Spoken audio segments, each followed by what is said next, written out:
भगवान कृष्ण के अनन्य भक्त हुए हैं, जिनकी सच्ची भक्ति का वर्णन कई जगह सुनने और पढ़ने को मिलता है।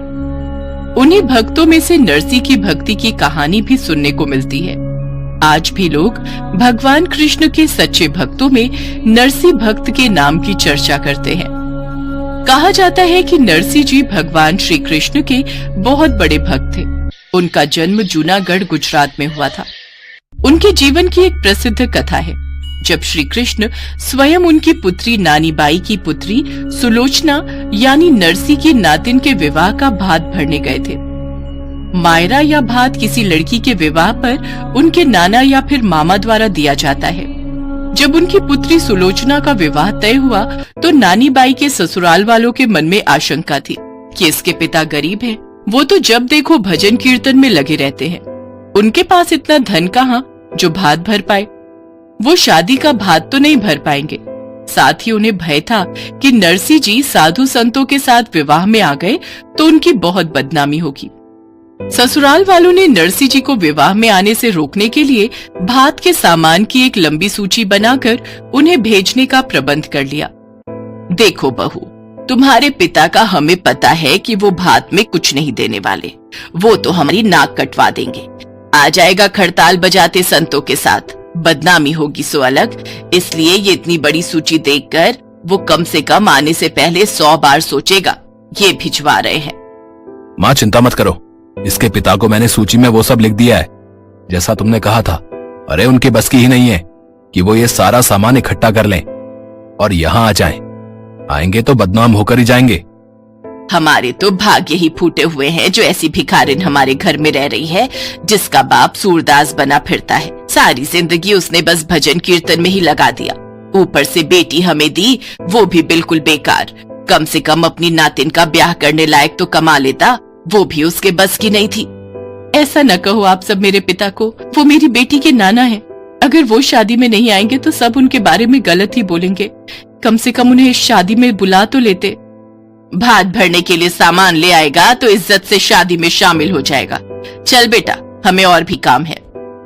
नरसी को शादी के निमंत्रण के साथ भात भरने की सूचना भेज दी गई। अब इतनी बड़ी सूची देखकर नरसी भक्त एक पल के लिए तो परेशान हो गया, पर वह तो कृष्ण जी पर विश्वास रखता था।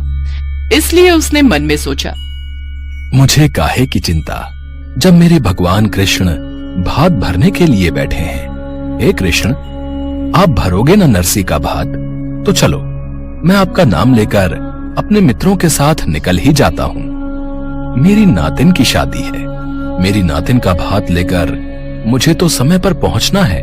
नरसी जी श्री कृष्ण पर विश्वास रखकर संतों के साथ अपनी बेटी नानी बाई की पुत्री को आशीर्वाद देने पहुंच गए। नानी बाई के ससुराल वाले उन्हें खाली हाथ आया देख उनका अपमान करने लगे। अरे तेरे बाप को जरा सी भी शर्म न आ रही? अपनी नातिन के भात का सामान जिसकी सूची भेजी थी वो लिए बिना ही खाली हाथ इन संतों को लेकर चला आया है। माँ तुम चिंता मत करो, मैं अभी के अभी इन सबको यहाँ से रफा दफा कर देता हूँ। रुक बेटा, मैं ही इन्हें समझा सकती हूँ। नानी बाई की सास नरसी का अपमान करने लगी। क्या बात है नाना, खाली हाथ आ गया? कहाँ है नातिन का भात? नाना हो, भात नहीं भरोगे? जो सूची भेजी थी उसका सामान कहाँ है? भात वो तो मेरे कृष्ण भरेंगे, मुझे उनके होते कोई चिंता नहीं। अच्छा, तो एक काम करो, पहले अपने कृष्ण से जाकर कहो कि वो भात का सामान लेकर आए, तब यहाँ आना, वरना शादी में आने की कोई जरूरत नहीं है। हमारे पास इतने लोगों को खिलाने पिलाने का कोई प्रबंध नहीं है। बिना बुलाए बाराती आ गए और ऊपर से भगवान का बहाना कर रहे हैं। जब तक भात का सामान नहीं आएगा तो तुम सबको भी शादी में नहीं आने दिया जाएगा। चलो जाओ अब यहाँ से और भात भरने का इंतजाम करो। हे कृष्ण, मैं तो आप पर विश्वास करके यहाँ आया था। मेरी नातिन का भात मैं कैसे भरूं? कोई चमत्कार करो हे कृष्ण मुरारी। नानी बाई के ससुराल वाले नरसी का अपमान करने लगे। नरसी दुखी होकर श्री कृष्ण को याद करने लगा और उदास मन से अपनी बेटी के ससुराल से वापस घर की ओर जाने लगा। नानी बाई अपने पिता का ऐसा अपमान देखकर बहुत रोती है और गुस्से में नदी की ओर भागती है। जैसे ही नानी बाई नदी में कूदकर जान देने की कोशिश करती है, तभी भगवान कृष्ण उसके सामने आ जाते हैं और उसे रोक लेते हैं। नानी बाई अपने सामने भगवान कृष्ण को देखकर फूट फूट कर रोने लगती है। वो हाथ जोड़े उनसे प्रार्थना कर रही थी। हे कृष्ण, मेरी रक्षा करो। मेरे पिता का बहुत अपमान हुआ है। वो आप पर विश्वास करते हैं और आपका नाम लेकर सारे कार्य करते हैं। उनकी भक्ति के विश्वास की लाज रख लो प्रभु। कोई चमत्कार कर दो, उनकी सहायता करो। बहन, अब तुम चिंता मत करो। दुख के बादल अब छटने वाले हैं। मैं तुम्हारा भाई और सुलोचना के नाना नरसी मिलकर कल भात जरूर भरेंगे। अपने आप को संभालो और घर जाओ। सुलोचना चिंता में है, वो तुम्हारी राह देख रही है। भगवान कृष्ण की बात सुनकर नानी बाई की खुशी का ठिकाना नहीं था। वो चुपचाप घर जाती है और भगवान कृष्ण के आने की प्रतीक्षा करने लगती है। अगले दिन वो देखती है उसके पिता नरसी एक संतों की टोली और एक सेठ के साथ वहां पहुंचे। उनके साथ ऊंट और घोड़ों की लंबी कतार थी, जिस पर बेहिसाब सामान लदा हुआ था। ऐसा इससे पहले कभी किसी ने नहीं देखा था और ना ही सुना था। नानी बाई के ससुराल वाले दंग थे कि ये सेठ नरसी की मदद क्यों कर रहा है। ये सेठ कौन है माँ, जो इस भिखारी के साथ उसकी मदद करने को आ गया है? यही मैं देख रही हूँ। वैसे कुछ भी कहे, इतना सामान तो पहले कभी देखा ही नहीं। एक बार पूछ लेते हैं कौन है ये। सेठ जी, अगर आप बुरा न मानो तो एक बात पूछूं, आप इस नरसी की सहायता क्यों कर रहे हो और आप इसे कैसे जानते हो? इसका तो दूर दूर तक कोई ऐसा पैसे वाला सगा संबंधी नहीं है। ये तो सिर्फ भगवान कृष्ण के भजन कीर्तन ही करता रहता है। अरे माता जी, ये मेरे स्वामी हैं। इनका मुझ पर पूरा अधिकार चलता है। जब ये मुझे बुलाते हैं तो मैं दौड़ा चला आता हूँ। इनके काम करना मेरा कर्तव्य है। अब आप सब आम खाओ माता जी, गुठलियां गिनने ना बैठो। मैं सुलोचना का भाई बनकर भात भरूंगा।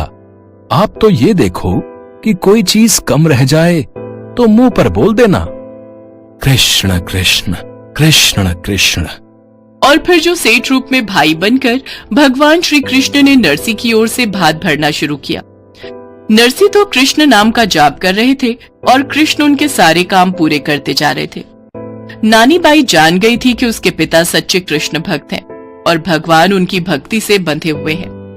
इसलिए उनके दुख दूर करने के लिए वो सेठ के रूप में भात भरने स्वयं आ गए। चारों ओर कृष्ण नाम रस घुल जाता है। खूब धूमधाम से भव्य भात भरा जाता है। नरसी की भक्ति की कथा बताती है कि अगर हम अपने इष्ट देव पर संपूर्ण भाव से विश्वास रखकर उनकी पूजा अर्चना करते हैं, अपने जीवन को उन्हें समर्पित कर देते हैं और प्रेम से उन्हें याद करते हैं, तो भगवान को अपने भक्त के कष्टों को दूर करने स्वयं आना ही पड़ता है। जैसे भगवान कृष्ण नरसी के बुलाने पर दौड़े चले आए और उसके परिवार के सारे दुख दूर कर दिए।